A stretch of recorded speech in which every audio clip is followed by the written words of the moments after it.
tayong original tank refresh lang. Ayun oh. Ganda. Walang kakatunog-tunog. Okay din naman oh. Walang tuning washer. Okay mga kadot, tahimik na tahimik.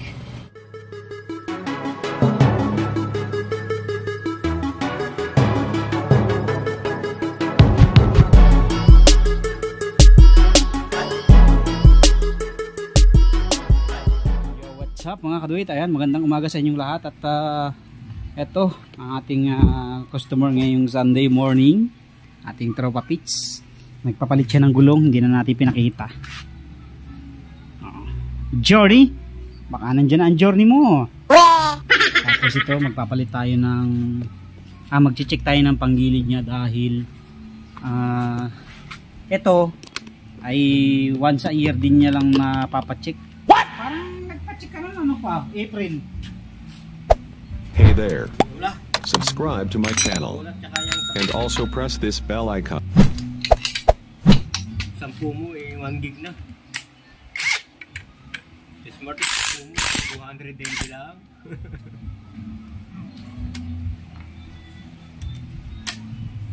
Ano kaya ang bulan nito? Wapand lang yan eh. Kamusta kaya ang flyball?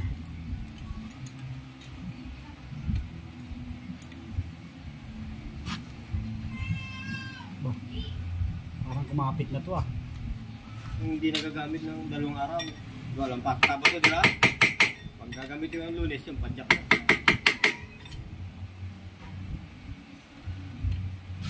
Yan ang pagpapadyak ako naman, nakachok na agad ako. Kasi pagka hindi ko chuchok, tagal pa ang rin. Kumapit oh. Ano yung...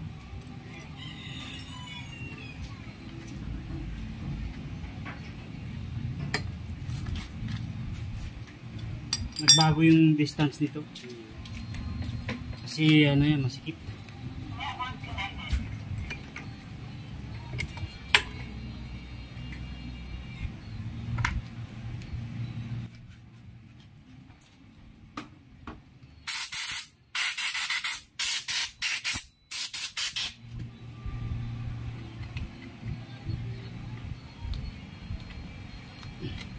Ayan o, parang sumikip-sip.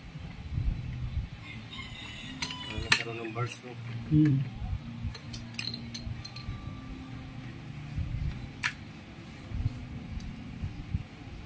So, ang kanyang flyball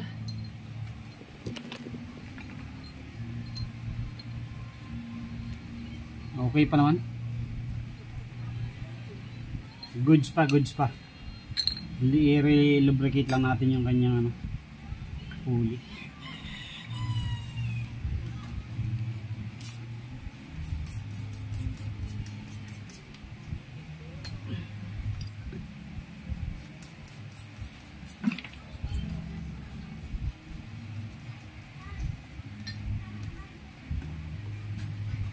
Bell okay pa rin, so relubricate din natin itong kanyang pulley para mas maganda. Palitan natin yan. 5MX pala yan, no? Hindi na 5TL.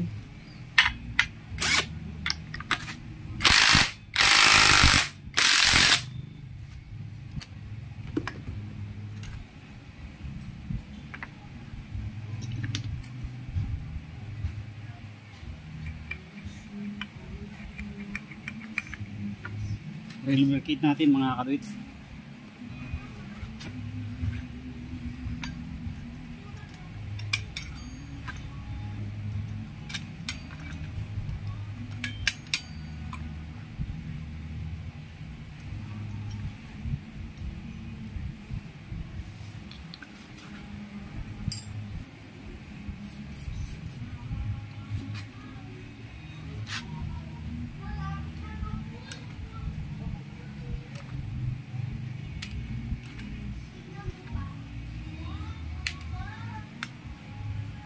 Minsan pag yung sa akin, pag sikwat ko tumalsik yan. Dati may puno pa dyan maliit. Wala na, hindi ko na nakita. Dito, wala, mahuhulugan dito. Hindi, dati, nung wala pang bahay yan, di ba, masukal yan.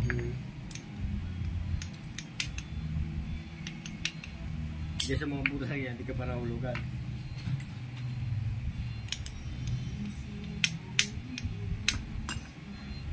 Ngayon pa lang. Tama. Tapos. Huwag dito, ito, naka-simento niya sa ano, yan sa buwang. Para madali ang natin. Cleaning tayo mga kadit, cleaning. So yan na mga kadit, all goods na.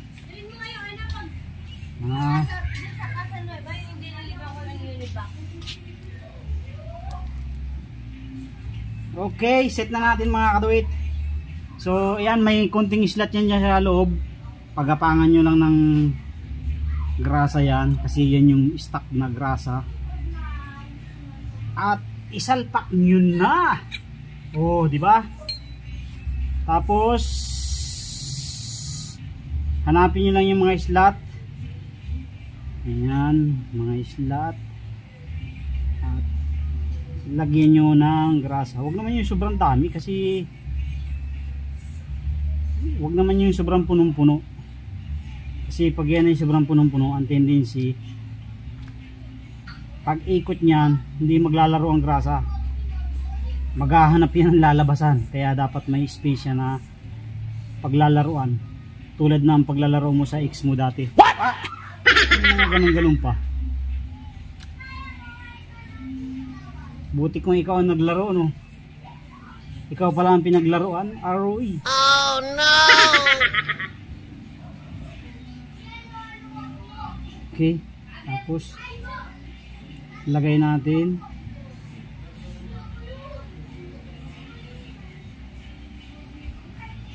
Next. Ayan. Okay.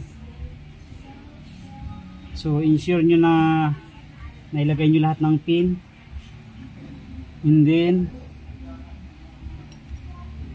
ibalik na natin ang kanyang slider cover. Okay. Ito mga katuwit, mas maganda nito nilalagyan ng langis yung mga poste para walang dragging. Ito kasi nagkukos din ng dragging pagka maganit yung clutch. Ito nilalangisan na ng kaunti.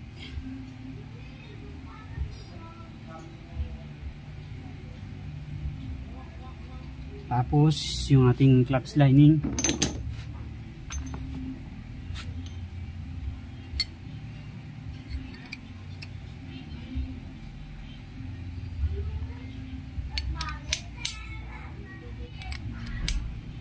Okay, clutch damper.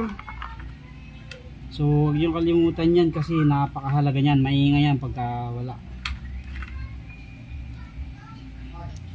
Tapos ipasok nyo. Okay, and then mga washer natin 3. And then ang ating circlip.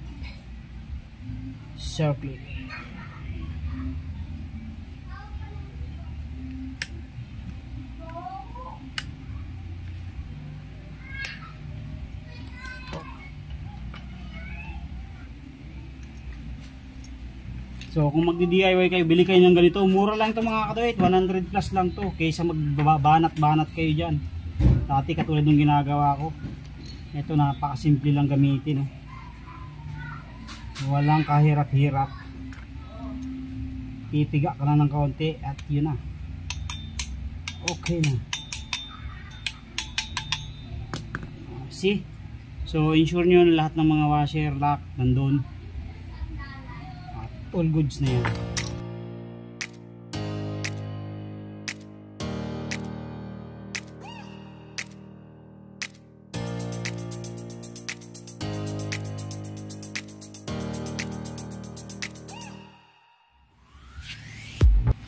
So ito merong slot din yan sa loob.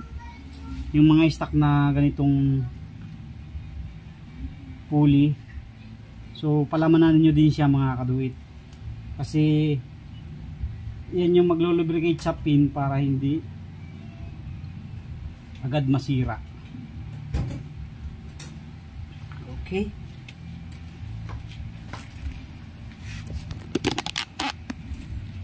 So lagyan natin yung mga flyball natin. Straight G's lang to, stock na stock, all stock, pati spring stock. Yung may-ari lang ang hindi na stock kasi modify na ang kabilang paa. What?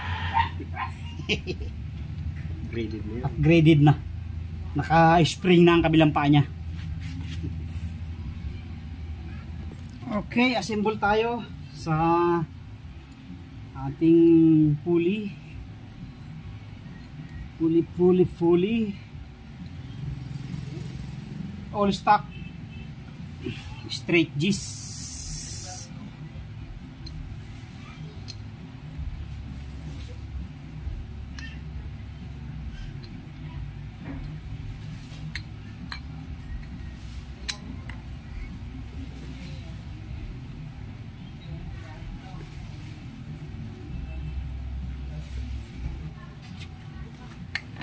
Makakaduit dahil dun sa bagong washer.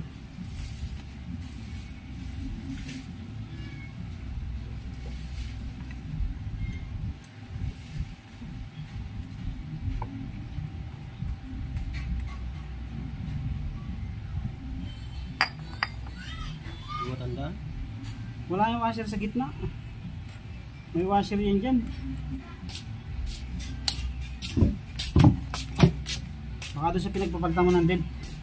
Maaari.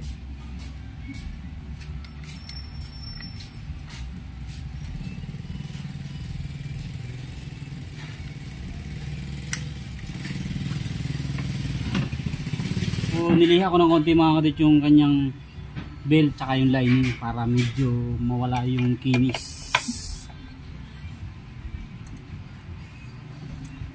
Kailangan pre sa sunod palitan natin to.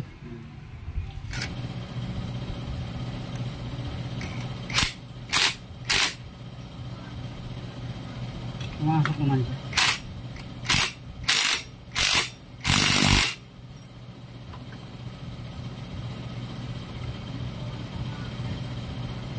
Ito masigit na siya. Kaya nahihirapan yung nahihirapan yung star na pumasok. Kaya siya mahilig din siya magkakalikot dun.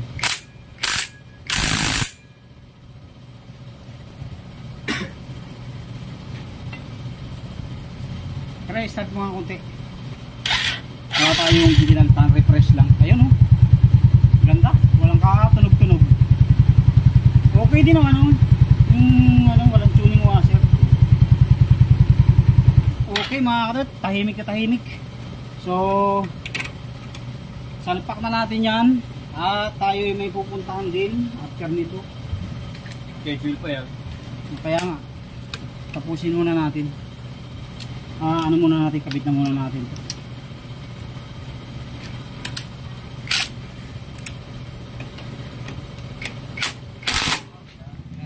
Ingat!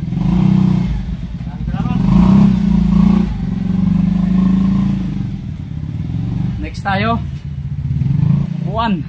After ng madugong palit tayo ng gulong doon, change oil, gear oil, linis panggilid, tapos palit din ng air filter. Marami tayong ginawa doon sa motor ni parang Elmer. Okay, dito naman tayo sa upuan. Palit tayo ng bagong upuan. Seat cover pala, hindi bagong upuan.